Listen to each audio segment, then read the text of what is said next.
Stem cell के लिए इस नींद का बहुत बड़ा रोल है। अगर if you are sleeping well, इसका सिंपली मीनिंग ये है कि आपका नर्वस सिस्टम काम डाउन हो चुका है। हाँ, इसीलिए मैं एक नर्वस सिस्टम के लिए बनाया था कि भैया नर्वस सिस्टम आपकी जो वायरिंग है इसे बचाने के लिए आपके पास मैग्नीशियम प्रॉपर होना चाहिए।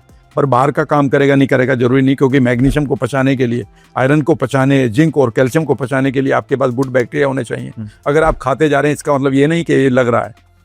हाँ, भाई आपकी दीवार टूटी हुई है, ठीक है ना, और दीवार गिरने वाली हो रही है, आर पार दिखाई दे रहा, पर आपने कहा सर मैंने तो अपने घर में लाकर रखा ना सीमेंट, ईंटें और पीओपी लाकर रख दिया। इसका मतलब ये है कि वो बैकयार्ड में पड़ा है। इट डजंट मीन कि वो आपकी दीवार को ठीक कर रहा है। हम लोग यही मान लेते हैं, मैंने ये खा लिया ये क्यों नहीं ठीक हुआ। अरे भाई वो खाने के बाद कहाँ गया? सर वो मेरी आंतों में गया। आंतों में कौन थे? क्या वो एक्सेप्ट कर रहे थे? कई बार आपके पास थायराइड की कोई प्रॉब्लम नहीं आएगी, थायराइड ओके निकलेगा, लेकिन फिर भी आपका weight without any reason it is not in control. Do you know why? Because जो थायराइड का जो हार्मोन है उसको पचाने के लिए आपके गुड बैक्टीरिया चाहिए, और फिर आप कहेंगे मैं दवाई खा रहा हूं और मैंने थायराइड भी ठीक करा लिया। तो याद रखिएगा, जो आपका नींद है वह एक रिप्रेजेंटेटिव है कि यू आर ओके।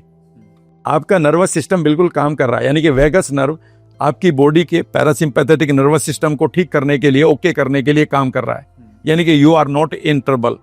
नहीं तो नींद ही नहीं आएगी जब तक आपकी बॉडी मैसेज नहीं भेजेगी कि that I want to sleep. अब वो जगह रखेगी आपको that you have got some issue. हाँ, और वो इशू ये कह रहा है कि नहीं नहीं सोना मत। तो या तो आपकी बॉडी में कोई इशू पड़ा है, या आपके माइंड में इशू पड़ा है, ठीक है, या आपका नर्वस सिस्टम उस तरह से उसको परसीव कर चुका है। तो नींद अगर आपको अच्छी आ रही है तो फिर मैं ये कह सकता हूं कि आप सभी चीजों को हील कर रहे हैं। आपका माइंड भी ओके है, गट भी ओके है, आपका नर्वस सिस्टम कूल डाउन हो चुका है।